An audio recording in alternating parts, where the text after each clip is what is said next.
नमस्कार, वंदे मातरम, भारत माता की जय। आप सभी को सादर जय श्री राम। जैसा कि आज का विषय है गोस्वामी तुलसीदास जी के बारे में जानना या उनके बारे में विषय में बात करेंगे आज। श्री तुलसीदास जी, जिनका जन्म शायद एक महान युग के लिए महान इस कलयुग में लोगों के कल्याण के लिए हुआ, और जिनका आप जानते हैं, जैसा कल हमने श्री रामचरितमानस के विषय में बताया था, तो श्री रामचरितमानस के विषय में बात करते हुए एक छोटी सी मिस्टेक हुई थी, जिसके बारे में आपसे क्षमा भी मांगता हूँ। जिसमें 12 वर्ष निकला था मुंह से, लेकिन 12 वर्ष नहीं था, उनका 12 महीने में जन्म हुआ था। यूं तो हम सभी का जन्म हम सब जानते हैं कि जो गर्भावस्था से जो जन्म होता है किसी व्यक्ति का 9 मंथ में होता है।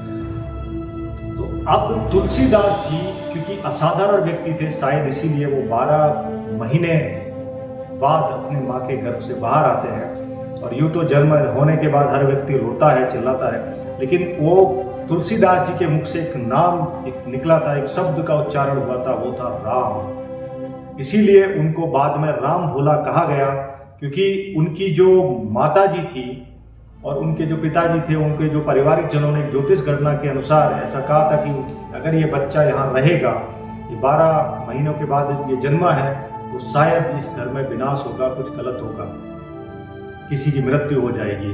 तो उनके पिताजी ने उनकी जो घर में काम करने वाली एक महिला थी, उनको धनराशि देके और उनको वहां से दूर भेज दिया था।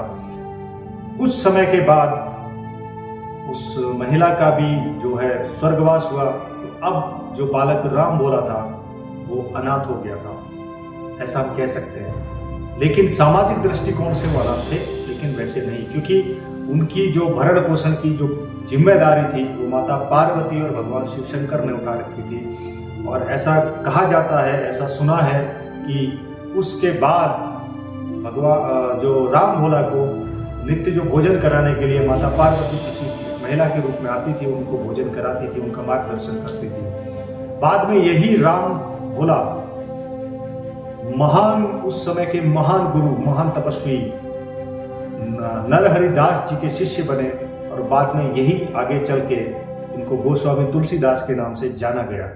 अब हम बात करते हैं कि तुलसीदास जी, इनके विषय में बहुत सारी ऐसी घटनाएं हैं जो आज लोग इनका दुष्प्रचार करते हैं।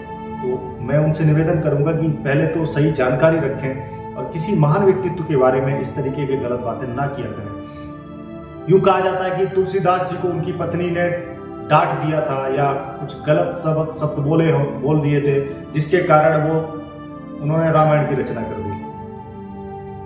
तो भाई साहब, एक सीधी सी बात मैं कहता हूँ, आज के युग में लगभग 80-90% पत्नियां, हर पति पत्नी में तो झगड़ा होता है किसी न किसी बात पे। तो इसका मतलब ये थोड़ी ना है कि हर आदमी तुलसीदास जी बन जाएगा। अगर ये शब्द कहने वालों से मैं पूछता हूँ, अगर ऐसा होने लगे तो आज जो जितने भी कोई पत्नी किसी को डांट देती है, कुछ गुस्से में कुछ बोल देती है, तो सारे तुलसीदास जी बन जाएंगे।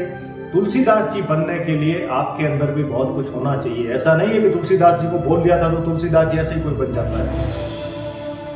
महान तुलसीदास जी, जिन्होंने श्री रामचरितमानस का जो रचना हुआ उनके हाथों से, और श्री हनुमान चालीसा का रचना उनके हाथों से हुआ, जो कि आज कलयुग में लोगों के जन कल्याण के काम आ रहे हैं। आप जानते हैं कि श्री रामचरितमानस के विषय में आपको कल जितना भी बता सकता था बताया। और अब हनुमान चालीसा, जो आप जानते हैं कि हनुमान चालीसा का नित्य जो पाठ करता है, संकट कटय मिटय सब पीरा, जो सुमिरै हनुमत बलवीरा। तो अब समझ लीजिए कि हनुमान चालीसा की जो भी आप नित्य पाठ करोगे, मेरे ख्याल से 3 मिनट लगते हैं डेली। अगर आपको कंठस्थ हो जाए तो 2.5 से 3 मिनट लगते हैं। और जो व्यक्ति इसका नित्य पाठ करता है, उसका जीवन में कभी भी निराशा तो नहीं आ सकती, और भूत प्रेत बाधाएं तो कभी आ ही नहीं सकती, दूर दूर भागती हैं ये। क्योंकि अष्ट सिद्धि नवनिधि के दाता, असबर दीन जानकी माता, राम रसायन तुमरे पासा, सदा रहो रघुपति के दासा। तो इस तरीके के जो लिखने वाले हैं, जो तुलसीदास जी, इतना सुंदर वर्णन करते हैं। हनुमान जी के जो जीवन चरित्र था उसका इतना सुंदर वर्णन किया उन्होंने। रामायण का अवधी भाषा में जो श्री रामचरितमानस के रूप में उन्होंने किया, ऐसे महान संत को मैं कोटि कोटि नमन करता हूँ। नमन करता हूँ उनकी धर्म पत्नी माता रत्नावली को, कि जो मार्ग भटक गए थे वो तो उनको मार्ग दिखाने का उन्होंने काम किया था, ना कि उनको फटकार लगा दी थी। तो कृपया करके इस ऐसे शब्दों का प्रयोग ना किया करें समाज में, क्योंकि अगर हमारे पूर्वजों का, हमारे संतों का आदर हम नहीं करेंगे तो कौन करेगा। अब एक रोचक तथ्य आता है कि तुलसीदास जी नदी पार करके चले गए मुर्दे को पकड़ के। हाँ, ये एक सत्य घटना है, लेकिन इसके पीछे क्या हुआ कि अब आप समझ सकते हो कि जो व्यक्ति जिसके माता पिता का साथ ना हो, माता पार्वती ने उनका भरण पोषण किया, उसके बाद वो गुरु के आश्रम में गए, आश्रम के बाद उनका विवाह हुआ। जिस व्यक्ति को प्रेम ना मिला हो और अचानक प्रेम ज्यादा मिले तो व्यक्ति स्वाभाविक सी बात है कि भ्रमित हो जाता है, मोह के बंधनों में पड़ता है। तो तुलसीदास जी भी उस बंधनों में पड़े, क्योंकि उनका जो उस समय उनका मन नहीं लगता था किसी कार्य में ज्यादा। वो राम कथा सुनाने जाते थे तो वहां से भी जो जल्दी आते थे, और जब उनकी पत्नी को उनके परिवार से कोई लेने के लिए आता था तो किसी न किसी बहाने से उनको रोक लेते थे, जाने नहीं देते थे। एक दिन घटना ऐसी घटी कि उनकी पत्नी एक पत्र लिख के उनके मित्र को देके चली जाती है, और क्योंकि उनके पिताजी का जो स्वास्थ्य ठीक नहीं था, इस कारण वो अपने पिताजी को देखने गई थी। जब तुलसीदास जी घर पे वापस आते तो उनको पत्र मिलता है तो तुलसीदास जी व्याकुल उठे, क्योंकि विवाह के बाद वो कभी भी अपनी धर्म पत्नी से दूर नहीं हुए थे।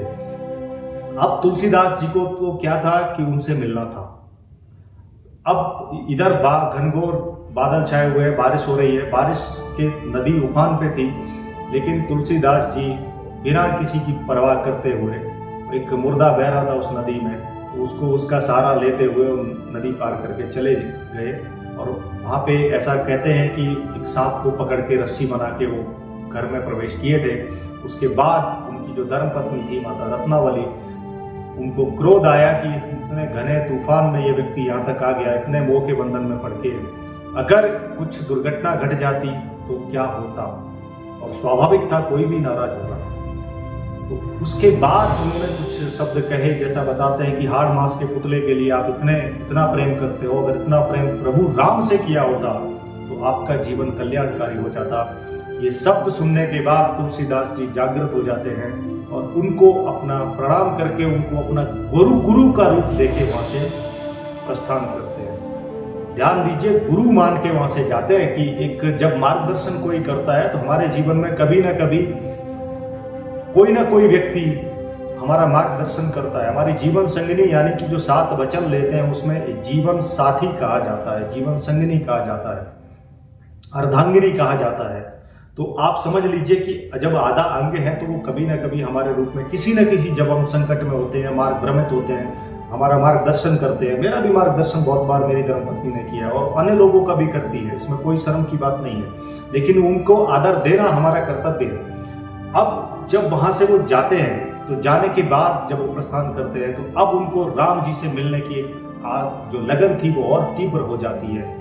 एक आश्रम में जाके वो रहते हैं तो वहाँ पे जब संध्या वंदन करके वो नित्य निकलते हैं तो वहाँ पे एक अपना जो कमंडल होता है उसको एक वृक्ष पे पानी डेली डालते रहते हैं। तो एक उस वृक्ष से एक दिन एक जिंद प्रकट होता है और वो जिंद प्रकट होता है तो उनसे कहता है कि तुलसीदास मांगो, तुम्हें क्या चाहिए, मैं तुमसे प्रसन्न हूँ, क्योंकि यहाँ पे जो आपके पानी से देने से मेरी प्यास बुझ रही थी। और वो तुलसीदास जी उस वृक्ष को इसलिए चढ़ाते थे कि वहां पे वो सूख ना जाए, उसको जो भी जल की आवश्यकता है वो प्रदान कर सकते थे, वो कर रहे थे। तो जिंद कहता है कि तो जिंद को उन्होंने कहा कि मुझे सिर्फ अगर आप कुछ दे सकते हो तो प्रभु राम के दर्शन करा दीजिए।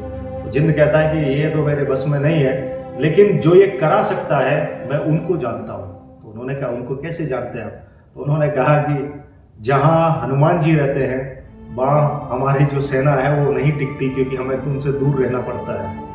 तो उन्होंने कहा अभी हनुमान जी कहाँ मिलेंगे? तो उन्होंने बताया कि नजदीकी एक राम कथा हो रही थी। तो उन्होंने कहा उस राम कथा के अंदर एक बूढ़ा ब्राह्मण आता है जो कथा प्रारंभ होने से पहले आता है और कथा समाप्त होने के बाद जाता है, वही हनुमान जी हैं। आप उनकी शरण में जाइए, वही आपकी मदद कर सकते हैं। अब तुलसीदास जी वहां पे जाते हैं तो 1-2 दिन उन्होंने देखा तो उनको वो देखते हैं कि ब्राह्मण आता है, एक और पहले आता है और बाद में जाता है। तो उन्होंने एक दिन उन्हीं का पीछा किया और हनुमान जी तो महादयालु देव हैं, वो प्रसन्न होकर तुलसीदास जी की उन्होंने मदद की, उनको दर्शन दिए और उनको कहा उन्होंने कि आपको राम जी के दर्शन होंगे, आप चित्रकूट आइए। चित्रकूट हनुमान जी के साथ में श्री तुलसीदास जी जाते हैं और भगवान राम भ्राता लक्ष्मण के सहित साथ वहां से उनके सामने से यात्रा मतलब निकलते हैं और तुलसीदास जी उनको नहीं पहचान पाते। अब जब हनुमान जी कहते हैं कि तुलसीदास जी दर्शन हो गए तो वह कहते हैं कि कहाँ हुए, वो तो आए नहीं। तो उन्होंने कहा कि जो सुंदर बालक यहाँ से गए थे वही थे प्रभु। तुलसीदास जी निराश हो जाते हैं, हनुमान जी से फिर निवेदन करते हैं कि मुझे प्रभु के दर्शन कराइए। तो तुलसीदास जी को हनुमान जी कहते हैं कि अब आप चित्रकूट के घाट पे आइए, क्योंकि राम जी को चंदन बहुत प्रिय है, तो वो वहाँ चंदन का तिलक लगवाने के लिए आएंगे, वहां पहचान लीजिए, कोई गलती ना करना। तुलसीदास जी चंदन घिसे जा रहे हैं, राम जी वहां पे एक बालक का रूप लेके आते हैं और हनुमान जी उनको, तुलसीदास जी मगन है, राम नाम की धुन में है और राम जी को वो नहीं पहचान पा रहे। तो तुलसीदास, आपने सुना होगा कि एक तोता आके कहता है उनसे, वो तोते का रूप लेके हनुमान जी हैं, वो कहते हैं कि चित्रकूट के घाट पे भई संतन की भीड़, तुलसीदास चंदन घिसो तिलक करो रघुबीर। तो तुलसीदास जी पहचान लेते हैं, प्रभु के दर्शन होते हैं। प्रभु के आदेश पे श्री रामचरितमानस, उनकी निज भाषा यानी कि अवधी भाषा उस समय जो प्रचलित थी, क्योंकि संस्कृत भाषा उस समय विलुप्त होती जा रही थी और बहुत कम लोग थे जो संस्कृत भाषा को समझते थे, उनका अर्थ समझते थे। इस कारण जन साधारण की भाषा में प्रभु राम के आदेश पे उस श्री रामचरितमानस का जो वर्णन किया गया तुलसीदास जी के द्वारा।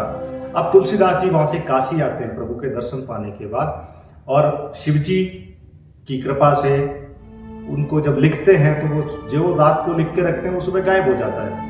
कारण ये था कि वो निज भाषा नहीं थी, वो संस्कृत भाषा को ही आप बार बार लिख रहे हो, तो फिर वो हैरान होते हैं, परेशान होते हैं। तो शिव जी भगवान शंकर के आगमन को उनके दर्शन प्राप्त होते हैं। अब सोचिए कि ऐसे महान तपस्वी को लोग इस तरीके की बातें करते हैं, उनको शर्म आनी चाहिए। इतने महान, जिसको भगवान शिव शंकर के दर्शन होते हो, माता पार्वती स्वयं भोजन कराई हो, जिनको हनुमान जी जिनके साथ हो, राम जी के जिनके दर्शन हो, और उसको क्या चाहिए, वो जीवन असाधारण होता है। मैं नमन करता हूँ उनकी धर्म पत्नी माता रत्नावली को कि उनका मार्गदर्शन उनके माध्यम से हुआ, उनका भी बड़ा सौभाग्य था। और हमारा सौभाग्य है कि हम आज तुलसीदास जी के बारे में बता रहे हैं, आप सबको बताने का सौभाग्य हमारा मिला है। और धन्यवाद उन मित्रों का जिन्होंने आज वोट करके इस पुल को बनाने के लिए हमें बताया। तुलसीदास जी शिव शंकर के आशीर्वाद से अवधी भाषा में श्री रामचरितमानस का छंदबद्ध उन्होंने करके श्री रामचरितमानस को लिखा, और जिसको बाद में, जिसके प्रथम श्रोता बने भगवान शिव शंकर, माता पार्वती और श्री हनुमान जी। ये जो इसका पहला पाठ हुआ था वो काशी विश्वनाथ मंदिर में हुआ था, जिसके स्वयं श्रोता ये तीनों लोग थे। उसके बाद प्रचार प्रसार हुआ और श्री रामचरितमानस आप जानते हो कलयुग केवल नाम आधारा। तो हरि अनंत, हरि कथा अनंता, अनेकों छंदबद्ध चौपाइयां हैं जो आप रामचरितमानस को पढ़ते हैं, आपका जीवन कल्याणकारी होगा, मोक्ष को प्राप्त होंगे। और हनुमान जी के द्वारा ही रचित हुआ श्री हनुमान चालीसा, हनुमान जी के जीवन चरित्र को इतना सुंदर शब्दों में उन्होंने वर्णित किया है जो आज जन साधारण के कार्य काम आ रहा है। मैं ऐसे तुलसीदास जी महान संत को कोटि कोटि नमन करता हूँ, सत सत नमन करता हूँ। महान राम भक्त श्री तुलसीदास जी के जीवन के विषय में बताने को यूँ तो बहुत कुछ है, लेकिन बस इतना ही काफ़ी है आज, क्योंकि इसके बारे में एक सीरीज बनाएंगे जिसमें तुलसीदास जी के एक एक घटना को बताऊंगा आगे। तो आप सब से निवेदन है कि तुलसीदास जी द्वारा रचित श्री रामचरितमानस का नित्य पाठ करें और अपना जीवन जो है वो सफल बनाएं। श्री हनुमान चालीसा का डेली नित्य पाठ करें, आपका जीवन मंगलमय हो।